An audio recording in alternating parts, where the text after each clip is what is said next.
Daily news.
दोस्तों, आज धारावी में जो हुआ, पूरी दुनिया ने देखा कि धारावी में बीएमसी जो है 90 फीट रोड पे एक मस्जिद तोड़ना, जिसका नाम है महबूब ए सुभानिया, जो धारावी पुलिस स्टेशन की कुछ दूरी, थोड़ी दूरी पर ही है, उसको इलीगल हिस्सा तोड़ने पे के लिए आई। कल रात से ये चल रही थी। कल रात को जो है वर्षा गायकवाड़ और अमीन पटेल और जो है मिलिंद देरा का भी एक फोटो वायरल हुआ, जो कि उन्होंने, वर्षा गायकवाड़ ने ट्वीट किया था कि हम लोग जो है जा रहे हैं, हम लोग सीएम को बताया कि बीएमसी का नोटिस आया, सुबह 9 बजे तोड़ने आ रहे हैं। ये कल रात की बात मैं आपको बता रहा हूँ कि बीएमसी का नोटिस आया हुआ है और ये कल सुबह 9 बजे जो है मस्जिद तोड़ने आ जाएंगे। तो उन्होंने जो है एक लेटर बना के जो है सीएम से रिक्वेस्ट किया, रात को 11 बजे के बाद उनसे मुलाकात की सीएम से, और उनको कहा कि जो है कि आप इसको रोका जाए क्योंकि मुस्लिम सेंटिमेंट होता है, और उनको रोकने की गुजारिश की है। अब इसमें दो बातें हो गई कि वहाँ पर मिलिंद देवरा जो है वो, यहाँ पर मिलिंद देवरा कैसा है, तो मुझे हमारी जानकारी के हिसाब से पता चला कि उस फोटो में कि वहाँ पर जब वर्षा और गायकवाड़ और अमीन पटेल वहाँ पहुंचे थे सीएम में, तो मिलिंद देवरा मौजूद था। और जब उनको पता चला मिलिंद देवरा को कि भाई ये मस्जिद का मसला है, मस्जिद रुकवाना है, तो उन्होंने भी सीएम से रिक्वेस्ट की थी। इसलिए वो फोटो में जो है वो आ गए।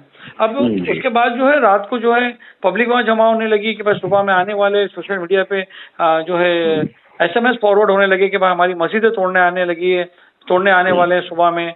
और उसके बाद में एक लेटर हेड पे ये भी वायरल हुआ कि सुबह में मस्जिद तोड़ने आने वाली, आप लोग आइए इधर।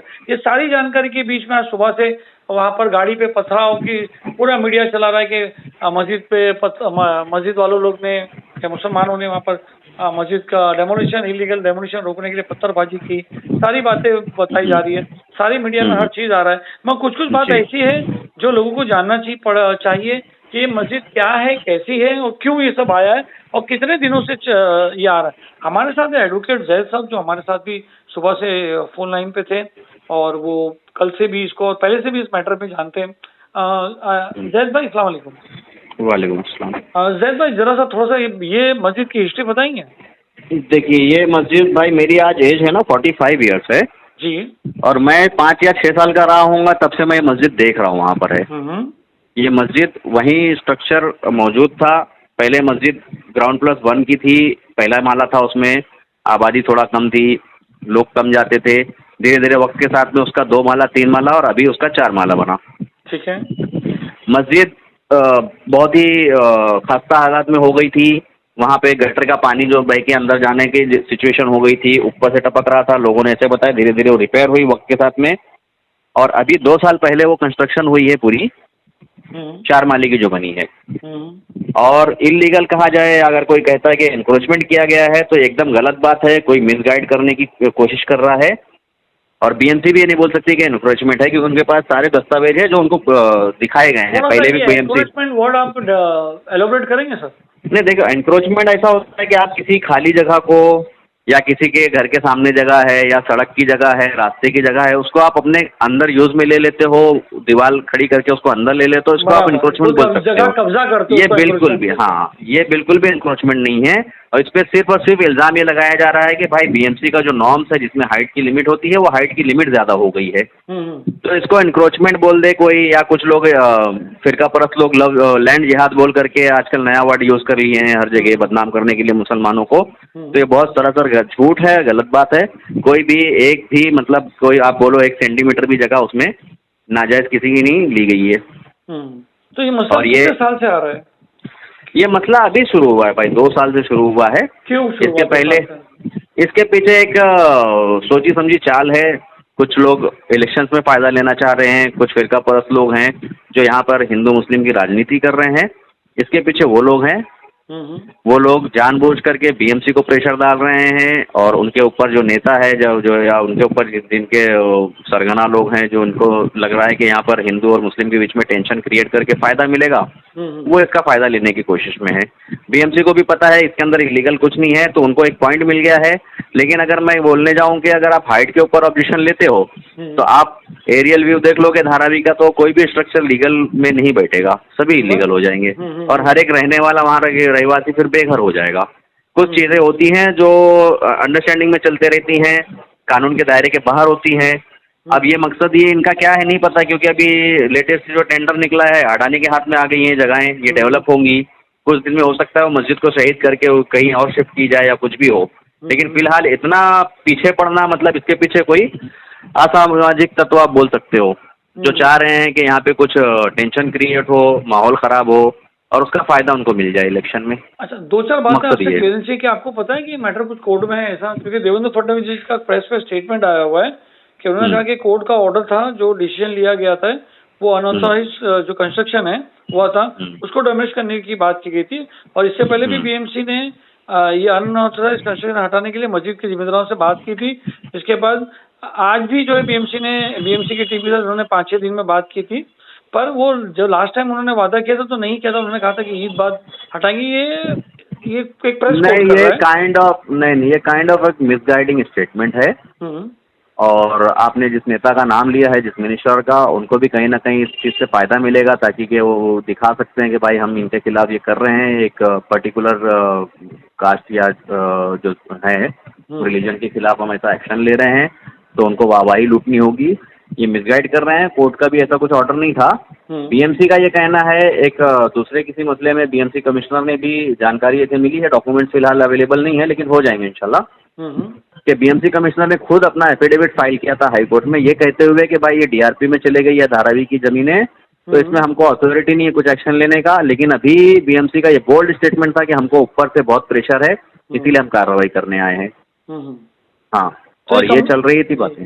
ये कंप्लेंट जो 2 साल से हुई है, 2 साल पहले से, हाँ, तो कंप्लेंट बोलते पीछे पड़ा हुआ है कि कंप्लेनेंट। देखिए, बीएमसी में आपने अभी तक हिस्ट्री में आप निकाल लोगे ना कि अगर से कोई भी बीएमसी जब किसी को नोटिस देती है तो हर एक केस में कोई ना कोई कंप्लेनेंट होता है, और उसके पीछे उसका मकसद जो होता है वो नाजायज मकसद होता है। अब चाहे वो पैसे का हो, चाहे पॉलिटिकल बेनिफिट लेने का हो, या कहीं पे क्रेडिट लेने का हो। और ये जो कंस्ट्रक्शन है ये 2 साल पहले हो चुका था, कंप्लीट हो चुका था। उस वक्त बीएमसी ये नहीं बोल सकती कि हमने नजर नहीं रखी, हमने देखा नहीं। उस वक्त बीएमसी ने सारा काम देखा, हो रहा था, लीगल था, तभी तो उन्होंने करने दिया, नहीं तो उसी वक्त वो एक्शन लिए होते। तो उन्होंने कोई एक्शन नहीं लिया। लेकिन अभी उसके लिए किसी को पॉलिटिकल बेनिफिट लेना है तो एक कंप्लेनेंट को खड़ा कर दिया गया ये बोलने के लिए, और सिर्फ हाइट का इशू लेकर के बोल रहे हैं। तो जो कमेटी मेंबर्स हैं या उसके जिम्मेदार मेंबरान हैं, उनका भी यही कहना था कि अगर से भाई हमारा कंस्ट्रक्शन हाइट की वजह से जा रहा है तो आप मेरे को धारावी में गिने चुने 2-4 इंस्ट्रक्शन बता दो ना कि जो लिमिट में है, जो कि बिल्कुल नहीं है। ठीक है, बिल्कुल नहीं है, जग जाहिर बात है वो। अच्छा, पथराव का इल्जाम लगाया गया कि वहाँ पर मुसलमान छोकरे लोग ने बीएमसी की गाड़ी पे पथराव किया है। क्योंकि देखिए, पथराव मैं इसके पीछे बना हुआ, मेरी हेल्थ की वजह से मैं वहाँ नहीं जा पाया, तो जो वहाँ के लोगों थे उन्होंने ये बोले कि हमने मोबाइल पे वीडियो बनाने भी हम लोग ने नहीं दिए किसी को, मतलब जो भी आ रहे बाहर वाले कर रहे हैं, जो लोग बैठे थे उन्होंने वीडियो भी बनाने नहीं दे रहे, ताकि ना मसला बढ़े नहीं, हम शांतिपूर्वक कर रहे हैं। बिल्कुल, लोग चाहते हैं कि मसला धारावी का है, धारावी में ही शांतिपूर्वक सॉल्व हो जाए। लेकिन किसी ने इसका ये सिचुएशन का फायदा उठाने के लिए पथराव किया है। और वो जहाँ तक मेरी नॉलेज है कि पुलिस ने अब तक ट्रेस कर ली होगी उसको।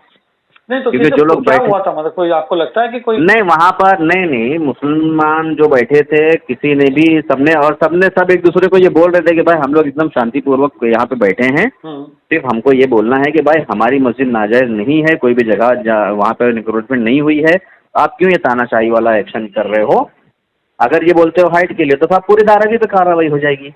ये बोल रहे थे और लोग सिर्फ एकदम खामोश बैठे हुए थे वहाँ पर सड़क पर। तो पत्थर कहाँ से आया? पत्थर कहाँ से आया वो कोई देख नहीं पाया, सिर्फ एक पत्थर जो है आकर के गाड़ी के कांच पे लगा है, एक पत्थर लोगों की भीड़ के बीच में गिरा जो बैठे थे जी। और तुरंत ही उस वक्त ये सिचुएशन, वो सीनियर वहाँ के खुद विटनेस हैं, उन्होंने वो सिचुएशन देखा, उन्होंने पुलिस वाले अपने ऑफिसर्स को भेजा, सामने एक बिल्डिंग में थे तो लोगों ने जाके चेक किया। अब आगे क्या हुआ उसकी अभी तक कोई इन्फॉर्मेशन नहीं है, लेकिन पत्थर फेंकने वाला 200% वो माहौल ख़राब करना चाहता था, उसका इरादा बहुत ही गलत था और वो चाहता था कि यहाँ पे कुछ हो जाए, जो कि उसके इरादे पे पानी लोगों ने फेर दिया। बहुत ही सब लोगों ने शांतिपूर्वक और वो करके पीसफुली जो है प्रोटेस्ट किया है। ये मस्जिद डेमोलिशन रोकने के लिए जो है ये सारे प्रेस में ये आ रहा है कि जो है भीड़ को जमा किया गया। नहीं, ऐसा कुछ नहीं है। भीड़ को जो भी लोग जमा थे वो सारे जो है वहाँ के रहवासी हैं, कोई बाहर का नहीं आया। और ताज्जुब की बात, आप ताज्जुब बोलो या एक एकता का जो मिसाल दी जाती कि जितने लोग वहाँ बात करने आए थे उसमें 50% जो लोग आए थे वो नॉन मुस्लिम थे। कौन आए थे? नॉन मुस्लिम लोग भी आए थे मस्जिद के फेवर में बात करने। क्या नॉन मुस्लिम आए थे, हाँ नॉन मुस्लिम आए थे। कुछ शिवसेना के हमारे दोस्त थे, कुछ हमारे जय भीम के जो संगठन वाले हैं, कुछ आठवले साहब के साथीदार थे और एनसीपी के थे, नॉन मुस्लिम जो हमारे समाज में। और यहाँ पे धारावी की अभी भी आप देखोगे तो जो एकता है उसको ये लोग ने बहुत कोशिश की डिस्टर्ब करने की, कर नहीं पाए हैं और ये चीज़ उनको हजम नहीं हो रही है। जो ये चीज़ हजम नहीं हो रही, सही कहा इन्होंने। अभी छोटी सी बात बताओ, सुबह जो 9 बजे से क्या हुआ, थोड़ा सा शॉर्ट में बताएंगे आप? सुबह 9 बजे, सुबह के 9 बजे देखिए मैं भी, हाँ नहीं मैं भी 9 बजे के बाद ही पहुंचा हूँ। 9 बजे पता चला कि भाई गाड़ी आई है, गाड़ी बीएमसी की, वो लोग तो रात से मैसेज चल रहा है, सुबह 6 कल रात से ही मैसेज चल रहा है वो। नहीं, रात में जो मैसेज चल रहा है वो पर्सनल कहीं चला होगा, लेकिन गाड़ी का जो था कि वो सुबह में गाड़ी आई है, बीएमसी के ऑफिसर्स थे सब साथ में। ऑफिसर्स ने आने के बाद में इनसे पुलिस स्टेशन में जाकर के प्रोटेक्शन मांगा होगा और पुलिस ने भी बोला कि ठीक है आपको परमिशन चाहिए, प्रोटेक्शन चाहिए है, आपके पास दस्तावेज है, तो वो भी तैयार हो गए। उसके बाद में जो भी यहाँ के जो लोकल लीडरान हैं वो आए, उन्होंने अपने जो भी है उनके अपर जो मिनिस्टर थे या जिनको भी फ़ोन किया, कोशिश किया कि भाई इस पर बात करके जो है इसको सॉल्व किया जाए। तो ये मीटिंग चलते चलते जो है 12, साढ़े 12, 1 बजे तक चली है।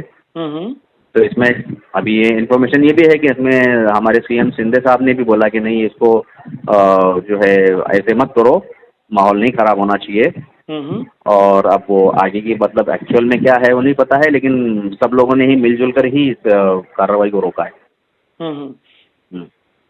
तो आपको क्या लगता है कि अभी ये जो तीनों ने 3-4 दिन बाद जो है वो क्या था लिख के समझौता क्या हुआ? 3-4 दिन का ये है कि जैसे कि अब मैं आप पर बार बार इल्ज़ाम लगाते रहूँगा तो आपके पास एक ही चीज़ जवाब बचता है ना कि ठीक है मेरी कहाँ कहाँ गलती है आप बताइए, मैं अपनी गलती सुधारता हूँ। तो वो चीज़ उन्होंने बोला कि ठीक है बीएमसी हमको बताए, पॉइंट आउट करे कि क्या गलत है। और अगर से वो वाकई में गलत, लटकती रहेगी ना भाई, तलवार तो लटकती रहेगी। क्योंकि ये चीज़ जो है ना, देखिए मैंने आपको पहले भी बोला कि धारावी में कोई मुश्किल से शायद एक आधी वो कोइंसिडेंटली निकल जाएगा स्ट्रक्चर जो कि एकदम लीगल उसमें बैठता होगा, जो परमिसेबल हाइट है या परमिसेबल कंडीशंस होती है जो बीएमसी जो अलाउ करती है। उसके अलावा तो हर एक चीज़ उसके बाहर ही जाएगी। और अगर आप ये छोटी छोटी माइनर चीज़ें लोगे तो उसके अंदर फिर आपको पूरी धारावी पे एक्शन लेना पड़ जाएगा। धारावी का जो भी स्लम है मुंबई में हर एक स्लम पे आ जाएगा। तो यहाँ पे मसला यह है जी बोलिए यहाँ पर नहीं, यहाँ पर ये जो मसला है वो लॉ एंड ऑर्डर का था और जो गलत हो रहा है तो ठीक है, अगर किसी ने इंक्रोचमेंट कर लिया होता कहीं पे, जैसे ये लोग एक वर्ड हमेशा यूज कर लेते हैं कि खाली जगह पे इन्होंने कुछ बना लिया, वो भी होता तो वो तोड़ देते। लैंड जिहाद। हाँ, लैंड जिहाद। तो ये लैंड जिहाद करके ये कुछ वर्ड इन्होंने पर्टिकुलरली यूज कर लिया है जिसमें सिर्फ मुसलमान को बदनाम करते हैं, तो ऐसा कुछ नहीं है। अगर ऐसा होता तो हमारे जो हिंदू भाई आके जो जमा थे, जिनकी मीडिया ने भी वहाँ पे बाइट्स ली हैं और बाकी के कुछ मीडिया बहुत ज़्यादा ही उसको फेरबदल करके और अलग अंदाज में पेश कर रही है, जो कि मेरे ख्याल से मुल्क के लिए बहुत गलत है और उनको तो भी वो उसको अपने तो कोई भी नहीं रोक सकता, हाँ उसको तो कोई भी नहीं तो रोक सकता। कोई नहीं रोक सकता, लेकिन इनको ये सोचना चाहिए ना कि जो गलत है तो उसको गलत बोलो। पुलिस की भूमिका के बारे में क्या कहोगे? पुलिस का क्या रोल था? कैसा पुलिस था? ने बहुत ही अच्छा जो है अपना रोल अदा किया है। पुलिस ने बहुत ही अच्छे से कंट्रोल किया और उन्होंने ये देखा कि भाई जो है हिंदू मुस्लिम यहाँ पे और जो भी हैं यहाँ के हमारे डीसीपी जो भी है मैडम और जो वरिष्ठ तेजस्वी भी है ना, सतपुते, डीसीपी तेजस्वी सतपुते। हाँ हाँ सतपुते मैडम भी मौजूद थी और उन्होंने भी ये बोला कि पहले से वो देखते आ रहे हैं और हिस्ट्री है कि धारावी में लोग है हिंदू मुस्लिम बाकी जो हैं साउथ इंडियन जो है हमारे इधर सब मिलजुल के हमेशा से रहे हैं और कभी भी यहाँ पे दंगे फसाद हुए होंगे, मर्डर भी होते रहते हैं, महीने 2 महीने में एक मर्डर हो जाता होगा, लेकिन आज तक धर्म रिलीजन जात पात लेकर के कभी कुछ नहीं हुआ है। नहीं, इसके पहले हुआ था ना, 2 महीने पहले ही हुआ था ये सब नहीं संगठन, बिल्कुल किसी एक लड़के का मर्डर भाई हुआ था, वो उसके ऊपर से पूरे संगठन हाँ आ गए तो थे। संगठन आ गया था, उस पर भी लोगों ने उसका फायदा उठाने की कोशिश की लेकिन उसमें वो नाकाम रहे। उसमें 2 लोगों की राइवलरी थी, 2 लोगों का झगड़ा था जिसमें आपसी लड़ाई में एक का कत्ल हो गया। हाँ और वो भी सारी पुलिस की जानकारी में है बातें और उसमें जो आरोपी थे वो पकड़े गए हैं। इसमें कुछ बोलने की बात नहीं है कि हिंदू और मुसलमान का था, क्योंकि उसमें पहले जो एक आरोपी था वो इसमें हिंदू आरोपी भी था उस केस में भी। हाँ बाद में उसमें उसका नाम सामने आया था, तो उसको भी इन लोगों ने कोशिश किए थे कि उसको रंग दें हिंदू मुस्लिम का, लेकिन यहाँ के जो हिंदू भाई भी हैं वो सब समझदार हैं, उनको समझ में आता है कि कौन फायदा देना चाहिए। कमेटी से मुलाकात हुई कि 3-4 दिन में क्या होएगा?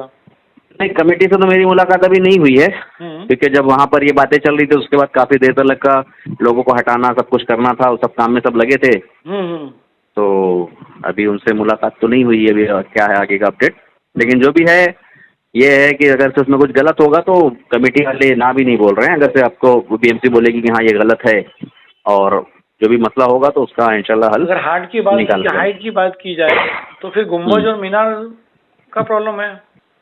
देखिए कंस्ट्रक्शन में मैंने बोला ना कि मैं सिविल का एडवोकेट नहीं हूँ, लेकिन मेरा ये बोलना है कि अगर हाइट मीनार की जा रही है तो उसको आप हाइट नहीं बोल सकते हैं, क्योंकि हर एक चीज़ का ना एक डेफिनेशन होता है। आप फ्लोर बना रहे हो तो फ्लोर के अंदर या टेरिस के अंदर उसको आप हाइट तक ले सकते हो, जैसे आपका छपरा आ गया उसको आप हाइट भी बोल सकते हो। मीनार है तो मतलब मीनार के ऊपर कोई इंसान चढ़ता नहीं है, रहता नहीं है, उसकी हाइट का क्या है वो सारी चीज़ें मतलब एक टेक्निकल थोड़ा उसमें बातें आ जाएंगी, क्योंकि हाँ जो कि वो उसमें थोड़ा सिविल के जो रहेंगे एडवोकेट्स वो समझा पाएंगे। जी ठीक है, और आपसे बहुत बहुत शुक्रिया, आपने हमारे से बात की, पूरी लोगों को क्लियर चीज़ बताई हुए हैं। और आप अगर मस्जिद की कमेटी से बात करें और हमारी भी बात करें तो हम उनसे बात कल कर लेंगे कि क्या प्लान है, जो अपडेट होगा मैं जो अपडेट होगा मैं इंशाल्लाह दूंगा आपको। You are watching Delhi News.